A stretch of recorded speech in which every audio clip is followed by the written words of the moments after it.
በደቡብ ኢትዮጵያ ክልል ከሚገኙ ዞኖች መካከል የኮንሶ ዞን ተጠቃሽ ሲሆን በ5 ወረዳዎችና በአንድ ከተማ አስተዳደር የተዋቀረ ነው። የዞኑ ማህበረሰብ ከግብርና ከአርብቶ አደርነት ባሻገርም በንግድ ስራ ላይ የሚተዳደር ነው። በዚህም በርካታ የህዝብ እንቅስቃሴ የሚታይበት ከመሆኑ ጋር ተያይዞ የአካባቢው የሰላምና የጸጥታ ሁኔታ አስተማማኝ መሆኑን የገለጹት በካራት ከተማ የሚገኙ የማህበረሰብ ክፍሎች ናቸው። በጸጥታዎች ላይ ያው እየተሰራ ያለው መንግስትም እንዳቅማቸው ያው እርምጃ ወስዳሉ። ፖሊሶቹ ላይም ሰው በደንብ እንዲቆጣጠርና ህብረተሰብ ያው በስነ ስርዓት ዲኖሩ ያው ያደርጋሉ።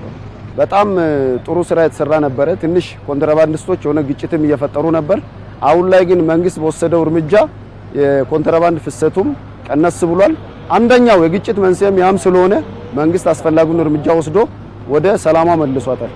ቀደም ባሉት ጊዜያት የነበረውን የጸጥታ ሁኔታ ማህበረሰቡን ተሳታፊ በማድረግና በቅንጅት በመስራታችን ለውጥ መጥቷል ያሉት ደግሞ የዞኑ ሰላምና ጸጥታ መምሪያ ኃላፊ አቶ ገዛኸኝ ፎራና የፖሊስ አዛዡ ኮማንደር ሰለሞን ቀመይዳ ናቸው። እንደ ዞናችን አሁን ባለው ሁኔታ አጠቃላይ ከተማ አስተዳደርን ጨምሮ በአምስቱም የወረዳ መዋቅሮች ላይ እጅግ በተረጋጋ ሁኔታ ህዝቡ ሰላማዊ ኑሮን እየመራ የውስጡን አንድነት እያስጠበቀ ምናልባት ጸጥታ ሊደፈርሱ የሚችሉት ከሚሊሻ ጀምሮ እስከ መደበኛ ፖሊስ ድረስ ያለው በተቀናጀ ሁኔታ ዞናችንን እየጠበቀ በጋራ በተቀናጀ መልኩ እየሰራን እየፈታን ነው ቆየነውና በዚህ ሂደት ውስጥ የግማሽ ዓመቱን የዞናችን ሰላም ሁኔታ ስናይ ከቀደምት ጊዜያት አንፃር ሲታይ በጣም ደስ የሚል ነውና በጥሩ ሁኔታ እያሳለፍን እንገኛለን። ከዚህ በፊት አልፎ አልፎ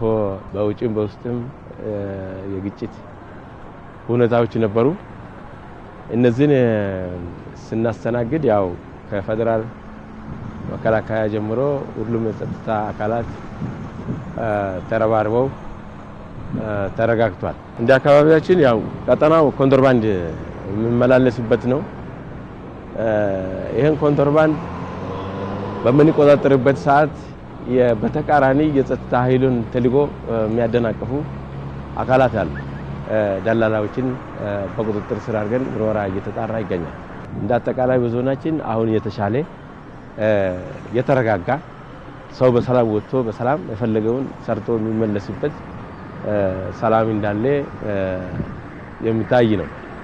ይህም የተገኘው እንግዲህ የጸጥታ ኃይሉ የጸጥታ አካሉ ጠንክሮ ከህዝቡ ጋር ተቀናጅቶ በመስራቱ ነው። የስራ ኃላፊዎቹ አክለውም ሰላም ለማንኛውም ነገር መሰረት ነውና ሰላማችንን የሚያደናቅፉ አካላትን በጋራ በመከላከል ከህብረተሰቡ ባለፈ ከአጎራባች ክልል ዞንና ወረዳዎች ጋርም በቅንጅት እየሰራን እንገኛለን ብለዋል። አንዳንድ አመለካከት ችግር ያለባቸው ኮንትራባንድ አካባቢን እንደሚያሳድግ አይነት የሚቆጥሩ በተቃራኒ የሚንቀሳቀሱ እነዚህ ናቸውና እነዛን ደግሞ በህግ እንዲጠየቁ ኮንትራባንድ አስከፊ ስለመሆኑ መያዝና ማሰር ብቻም ሳይሆን ህብረተሰቡ እንዲረዳ ጭምር በየሰፈሩ በተገኘ አጋጣሚ እያስተማርን የኮንትራባንድ እንቅስቃሴ እንዲቀንስ በማድረግ ላይ እንገኛለን። ሰላም ከሁሉም ይበልጣልና የትኛውም ሰው የተለየ ነገር ሲያጋጥመው ለአቅራቢያ በሚገኘው የጸጥታ አካል በማሳወቅ እንደዚሁም ደግሞ ለትናንሽ ለሚፈጠሩ ችግሮች ደግሞ ህዝባዊ ከማድረግ ግላው በማድረግ ዘላቂ ሰላም በአገራችን እንዲሰፍን ዘላቂ ሰላም በአገራችን ይሰፍናል ሲል እንግዲህ ከታች ጀምሮ ነው።